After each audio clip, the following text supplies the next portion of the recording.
Bonjour tout le monde, bienvenue à un autre épisode du Pédago Podcast. Ça va être le dernier de l'année, donc on est au printemps 2022 et on a décidé de vous parler un peu de l'international. Donc, on a une responsable au Cégep de Thetford qui s'occupe de l'international. Elle se nomme Marie-Michèle Thibodeau, qui est conseillère au développement international. Bonjour Marie-Michèle. Allô, Eric.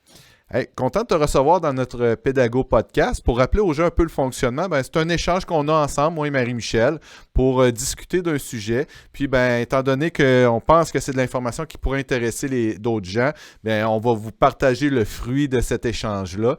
Je vais jouer un peu le rôle des personnes qui écoutent. Hein. Je vais te poser des questions, Marie-Michèle, tu vas répondre. Puis, on fait ça à la bonne franquette. Si on se trompe, c'est pas grave. Le but, c'est de prendre les prochaines 15 minutes. On va essayer d'être concis pour pouvoir que les gens prennent le temps, bien sûr, de nous écouter. On ne le fait pas pour nous autres, mais on le fait vraiment pour informer la majorité des gens de notre institution, puis peut-être d'autres personnes qui vont nous écouter en dehors du cégep. Et fait que on va parler tout particulièrement du système scolaire français. Parce qu'au cégep de Thetford, on accueille beaucoup d'étudiants qui viennent de la France. Puis, il y a des choses. Puis, peux-tu nous dire, Marie-Michèle, pourquoi aujourd'hui on fait un pédago podcast et on juge que c'est important de démystifier le système scolaire français? Oui, en fait, il y a vraiment plusieurs raisons pour parler du système français. Je dirais que dans les dernières années, c'est une collaboration qui s'est beaucoup développée entre la France et le Québec. Là, on sait que ce sont des cousins, des amis sur plusieurs secteurs, notamment l'enseignement supérieur. Donc, de notre côté, du côté du Cégep de Thetford aussi, là, c'est quelque chose qu'on développe au quotidien. Je dirais que la France a vraiment une culture de l'international forte, donc plus forte que le Québec pour le moment, ce qui fait que les étudiants, les enseignants, les institutions sont des partenaires de choix. Quand on parle du système français aussi, c'est important de garder en tête qu'on parle de la France là, telle qu'on la connaît, la France métropolitaine, Paris, Île-de-France et aux alentours, mais on parle aussi des départements d'outre-mer de la France. Donc, on peut penser par exemple à la Guadeloupe, à la Guyane française, à la Martinique et à la fameuse île de la Réunion, qui est bien connue au Cégep de Thetford parce que ça fait plus de 15 ans qu'on reçoit des étudiants là, de l'île de la Réunion, qui sont aussi considérés comme des Français, évidemment. Ils ont la nationalité française. Puis, en fait, ils viennent du même système d'enseignement qu'une personne qui va avoir étudié en région parisienne, par exemple. Plein de super belles places à aller visiter en plus. Tout à fait, en effet. Donc, oui, sous les tropiques. Puis, je dirais qu'il y a plusieurs secteurs de collaboration qui touchent les gens du cégep de Thetford. Donc, Oui, toi, moi, les enseignants aussi. Je peux vous montrer rapidement. J'en ai identifié 4 pour commencer. mais oui, on va aller voir ça. Donc, Les étudiants, pour commencer, tu l'as bien nommé tantôt, Eric. Là, donc, dans toute notre clientèle internationale, les étudiants français représentent pour l'instant 85 de la clientèle. Donc, juste à l'automne 2021, là, donc au dernier mois d'août, c'est 28 nouvelles personnes, nouveaux étudiants qu'on a accueillis qui étaient originaires de la France. C'est une clientèle qui va être amenée à se développer aussi. Donc, probablement on va en voir de plus en plus. Puis, on est super réputé à Thetford, le Cégep, pour notre recrutement international sportif pour les programmes de football américain et de basket, entre autres. Dans ce cas-là, notre recrutement international là, se fait exclusivement en France pour le moment. Puis pourquoi 85 de notre clientèle, puis notre recrutement sportif? C'est parce qu'il y a une entente de gratuité scolaire entre la France et le Québec, ce qui fait que c'est vraiment abordable pour les étudiants français. mais c'est intéressant. Je ne savais pas ça qu'il y avait une entente de gratuité scolaire entre la France et le Québec. Donc, ça va dans les deux sens, je présume aussi. Oui, oui, mais je dirais que étant donné tes enjeux démographiques, entre autres, là, souvent la mobilité, les enjeux démographiques sont beaucoup plus nombreux en France à vouloir intégrer les études supérieures qu'au Québec. Les places sont plus limitées. Puis aussi pour la culture de l'international, ça fait en sorte que même s'il y a une réciprocité, techniquement, le mouvement est plus fort dans une direction que dans l'autre, là. Donc, on accueille plus de Français qu'on envoie de Québécois. OK. Puis, dans le même ordre d'idée, as-tu des exemples de collaboration qu'il y a entre le cégep et la France, dans le fond, qui pourraient nous faire une belle démonstration là, des échanges qu'on a entre notre province, notre cégep, puis la France? Oui, bien, on travaille en ce moment sur des ententes de mobilité qui ont été établies depuis quand même quelques années. Donc, l'idée, encore une fois, comme je disais, c'est, bien, comme tu l'as nommé, c'est la mobilité réciproque d'étudiantes et d'étudiants. Donc, on fait une entente avec une institution d'enseignement supérieur pour envoyer ou recevoir des étudiants pendant une année ou une session de cours. Bien entendu, l'étudiant, il suit ses cours là, dans son institution d'accueil dans l'autre pays, mais il reste diplômé quand même par son institution d'attache. Donc, un étudiant du Cégep de Thetford qui s'en va en France dans un de nos établissements partenaires, il reste quand même diplômé du Cégep de Thetford.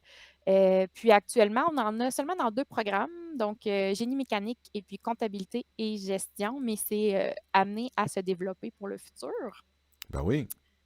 Puis je présume Puis que on a un c'est autre, aussi un peu le défi hein, de cette réciprocité-là, ben des échanges qu'il peut y avoir, de commencer un programme, de le finir en une place ou un autre, mais c'est de bien faire, sans aller en détail, mais de bien faire, j'ai juste le mot en anglais, mais de bien faire mixer ces programmes-là ensemble pour que ça se parle, là, dans le fond. C'est ça? il faut les arrimer, Et exactement. C'est ça, arrimer, ça merci. demande, C'est le mot que je cherchais. Il venait pas. ça demande un travail vraiment important des experts de contenu qui sont les enseignants qui sont impliqués. Puis ça demande un travail super important aussi de tes précieuses collègues. Donc, on pense à nos conseillères pédagogiques là, qui sont là aussi pour donner un coup de pouce. Il faut s'assurer aussi au niveau du registrariat que ça fonctionne. Et puis, au niveau des démarches migratoires, c'est là que moi, je t'ai amenée à intervenir. Donc, finalement, pour ces ententes-là ou pour les projets de passerelle, qui est comme un autre modèle, là, finalement, il y a beaucoup de petites abeilles là, qui s'activent à l'arrière pour s'assurer que ça fonctionne au final. Super, mais merci Marie-Michel. Je pense qu'il y a un point qu'il ne faudrait pas passer à côté. Puis hein, on sait qu'au niveau de l'accent québécois et l'accent français, il y a des différences. Mais je pense aussi dans les terminologies au niveau éducationnel, scolaire qu'on utilise, il y a des petites différences. Est-ce que tu as envie de nous faire un petit lexique du vocabulaire ou du système québécois, du système français, puis peut-être même là, une espèce de ligne du temps du cheminement scolaire d'un étudiant en France et d'un étudiant au Québec. Et à quel moment on arrive là où il peut y avoir des transferts entre le Québec et la France. Donc, ça peut permettre aux enseignants, aux intervenants de notre institution, ou même des personnes outre-mer qui s'en viennent chez nous, mais de comprendre les équivalences. Souvent, on se le fait dire comme ça sur le coin d'une table, mais il y a vraiment des particularités qui pourraient être intéressantes à voir. Fait que je pense que tu nous as préparé quelque chose. Oui, bien, on va prendre ça en 2 morceaux parce que c'est 2 gros morceaux quand même. Donc, je te propose de commencer à s'amuser un petit peu. Je vais te mettre à l'épreuve, Éric. Oui, Tu vas répondre à mes quelques questions pour qu'on établisse le lexique pour commencer. Puis par la suite, on ira là, du côté des équivalences, puis d'un organigramme pour essayer de se situer. parfait. Donc, dis-moi, Éric, qu'est-ce qu'un semestre en français québécois? Eh bien, j'espère que c'est une session. Est-ce que c'est ça? Oui, c'est ça, Phew! exactement. Donc, encore une fois, quand on va en recrutement en France et qu'on parle de session, souvent, ça amène un petit peu de confusion. Donc, semestre, session. Maintenant, dis-moi, Eric, quel diplôme français de France équivaut à un secondaire 5 Enseignant. environ? Environ, Si parce que j'avais c'est un pas aligné. miroir, si j'avais un miroir, je le prendrais. C'est au lycée. Lycée, Oui. lycée 5, c'est ça? Non. Non. Euh, Écoute, hey, je fais le nono, là. lycée 5. Ça se pourrait, mais non, ça serait plus lycée 6, je vais te montrer. Ah, OK. Mais en fait, c'est le diplôme de baccalauréat. Donc, pour diminuer la confusion, bien entendu, on utilise le même mot, mais pas pour le même niveau.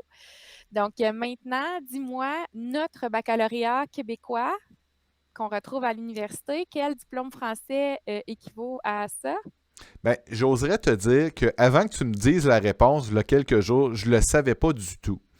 Mais le baccalauréat, tu m'avais dit que c'était une licence. Est-ce que c'est encore Ah ça oui, c'est aujourd'hui? ça, c'est en plein Yeah! ça. Bravo! Donc, oui, en effet, donc le baccalauréat français équivaut à un secondaire 5 plus 1. Je vais vous montrer un petit peu plus tard. Mais notre baccalauréat québécois équivaut à une licence. Donc, quand on échange avec un partenaire là, en éducation qui ne connaît pas très bien le système québécois et ses distinctions, ça amène énormément de confusion. Maintenant, dis-moi, comment est-ce qu'on nomme un programme en France? Quel est le Euh, mot utilisé? Un programme, c'est vrai que je le sais pas, mais pas du tout, parce qu'un programme, c'est assez francophone, donc j'aurais tendance à appeler ça un programme, mais je suis sûr que c'est Oui. pas ça si tu te poses la question. Non, je l'aurais pas mis dans le lexique, bien entendu. Non. Donc, souvent, on a recours au mot filière. Donc, OK. ouais, une filière, un programme. Donc, une filière en technique de l'électronique, t'appelles... La filière, c'est comme le domaine, OK, finalement, ou parfait. le secteur, ou le programme. Donc, oui, en génie mécanique, exactement. OK, Dans la parfait. filière plastique, par OK, exemple, je ou, comprends. ou administration, etc. Et puis, dernière question, on a le niveau collège aussi en France. Donc, est-ce que ça se situe en enseignement supérieur? Je présume que l'enseignement supérieur est réservé à l'université. Donc, ça ne serait pas un enseignement supérieur. Ce serait l'enseignement post-secondaire. Je sais pas. Non, non, en fait, c'est ça, il faut faire attention hein, quand on va se présenter en France comme étant un cégep, un collège d'enseignement général et professionnel, Oui. parce que le collège en France, c'est le premier cycle du secondaire, si on veut. Donc, OK. il ne faut pas que les gens pensent qu'on recrute là, des enfants, finalement. Là, Oui. on y va davantage dans l'enseignement supérieur. Donc, déjà à la base, là, des grosses distinctions entre les deux systèmes, notamment au niveau du vocabulaire. Est-ce que c'est ce qu'on appelle, je m'excuse, on entend souvent à l'intérieur du cégep ce mot-là, est-ce que c'est ce qu'on appelle un IUT? Ou tu vas nous en parler plus tard? Ah! Ben oui, je pourrais vous en parler. Un IUT, c'est pas au collège, c'est en OK. enseignement supérieur. C'est un institut de technologie universitaire ou institut technologique universitaire. Là, faut tout le temps que je vérifie. C'est de l'universitaire, un OK. IUT. Je vais pouvoir te montrer un petit peu plus tard là, où ça se situe, Parfait. mais ça se situe vraiment au niveau universitaire, oui. Excellent. Donc, le système d'enseignement français, ça ressemble à quoi? Ici, là, juste pour vraiment bien replacer les choses, je suis retournée à la base parce que moi-même, quand j'ai dû me familiariser, j'étais complètement confuse. Donc, je me suis fait un petit tableau Excel que je me permets de partager aujourd'hui. En termes de nombre d'années d'études, dans la première colonne, l'âge environ que les personnes ont s'ils suivent un cheminement linéaire, là, si on veut. Le niveau du Québec, du système d'enseignement du Québec avec l'échelon d'enseignement et le niveau de la France et l'échelon de la France. Donc, on peut voir ici, là, tantôt, je parlais du collège. Donc, si on va dans l'échelon de la France, ici, première année du collège, ça équivaut à notre sixième année du primaire. Le lycée, on l'a pour 3 années ici, la seconde, la première et la terminale. Bien, ça équivaut à secondaire 4, secondaire 5 et l'équivalent de la première année du cégep. Donc, voilà. C'est assez clair. Finalement, ouais, c'est ça. Puis je pense que j'ai une autre petite image qui va mieux situer le cégep ici. Tu me parlais d'IUT. Oui. C'est le diplôme qui est offert en IUT, c'est le BUT. Donc, le Bachelor universitaire technologique. C'est le nouveau diplôme. Auparavant, il était appelé DUT. OK. Donc, maintenant, on migra vers le BUT. C'est un diplôme de 3 ans qui arrive au niveau universitaire. Les IUT sont liés à des universités. Puis, c'est comme l'équivalent tout de suite après la terminale de bac. Là. Donc, les gens qui rentrent en BUT, ils ont 12 années d'études comme après la première année de cégep chez nous. OK. C'est un peu comme un mélange un peu de nos techniques puis du début d'un bac au Québec, dans le fond. Ça ressemble un peu aussi au système d'éducation dans les autres provinces, là, où on a une 12e année, puis OK, oui. après, on passe en préparatoire universitaire. Là. Donc, c'est vraiment le Québec qui se distingue par son cégep. Là. On le voit, on est unique dans le monde avec notre cégep, mais même par rapport à notre grand cousin, notre grand frère français, là, on se distingue aussi. Excellent. Le temps file, Marie-Michel, je te l'avais dit, on a déjà 14 minutes de fait. Y a-tu un sujet que tu voudrais aborder là, très important qu'il ne faudrait pas oublier quand on parle de la différenciation des éléments importants entre le système scolaire français et le système scolaire québécois? Oui. genre la moyenne ou des choses comme ça. Genre. Oui, je pense que oui, ça serait super important d'aborder la moyenne, justement. Je vais revenir là, je ne l'ai pas en slide. Donc, en fait, la notation est hyper différente entre le système français et le système québécois. Donc, les étudiants qui vont arriver chez nous avec un bac en poche, par exemple, là, ils sont habitués à un tout autre système de notation. Donc, c'est sur 20 pour commencer. Et puis, je dirais que la note de passage n'est pas la même que chez nous. Donc, chez nous, un 60 si on le met sur 20, ça équivaut à 12. Donc, encore une fois, question quiz, Éric, quelle est la note de passage pour passer, en fait, réussir en France? Ben, tu sais, mettons que j'aurais envie de te dire 12, mais si tu me le Ouais. demandes, c'est sûrement pas si évident que ça. 11, ça fait pas un beau chiffre. Je dirais au moins 50%. 10 sur 20, ça a-tu de Ouais, l'allure? exactement, c'est ça. C'est un 10 sur 20 qui est considéré comme la note de passage. Et puis, si on veut comparer au système québécois, c'est pas encore une fois la même chose. Ici, pour réussir, il faut avoir une note de passage dans tous ses cours. Oui. Donc, un Donc, il faut 60 passer 12 sur 20 dans tous les dans tous cours. nos cours. Pour le bac français, c'est la moyenne, en fait, qui doit être de 10 sur 20. Donc, ça peut expliquer parfois que des étudiants vont avoir réussi avec des forces vraiment marquantes dans certaines filières, dans certains programmes, Oui. mais certaines lacunes dans d'autres, parce que c'est la moyenne, au final, là, qui doit être de 10 pour obtenir le diplôme. Ça peut être, si les enseignants écoutent notre pédago podcast aujourd'hui, c'est un élément important. Surtout si les plus anciens le savent, là, ça fait longtemps qu'on reçoit des étudiants d'outre-mer, puis que c'est un point. Je me rappelle quand j'enseignais, c'était un point, là, la moyenne. Les étudiants me disaient, est-ce que j'ai la moyenne?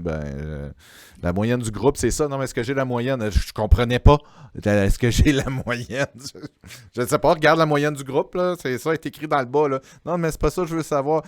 Puis eux aussi, c'était difficile de comprendre que passe ton cours, ça te prend 60, 60, 60, 60. En fait, faut que si tu veux passer si tu veux avoir ton diplôme à la fin dans le système scolaire québécois, ça te prend 60 de moyenne, mais dans tous tes cours. Il faut que tu aies au moins 60 dans tous tes cours, sinon tu vas devoir le reprendre. Fait que ça, c'est quand même un gros clash là, pour nous de comprendre pourquoi ils peuvent mettre moins d'efforts dans un cours en disant je vais en mettre plus dans l'autre, puis si j'ai plus haut dans lui, ben la moyenne va passer.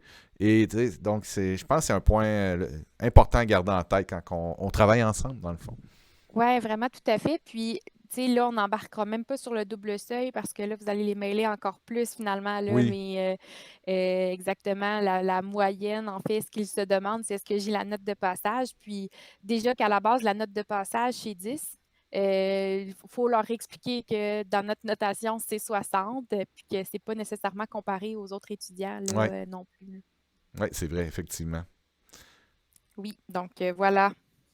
Est-ce qu'il y a d'autres points, Marie-Michel, que tu avais dans ta liste que tu aimerais aborder avec nous aujourd'hui sur le système scolaire français? Ben, C'est sûr écoute, qu'on Eric, oublie plein d'affaires, là. On sait qu'on pourrait oui. en parler pendant des heures et des heures, puis aborder tous les petits détails. Mais aujourd'hui, l'objectif, c'était juste de dresser un portrait. On pourra peut-être refaire une suite s'il y a des gens qui nous font des commentaires Tout pour à fait. aborder d'autres sujets plus en particulier, avoir d'autres invités avec nous, peut-être même aussi.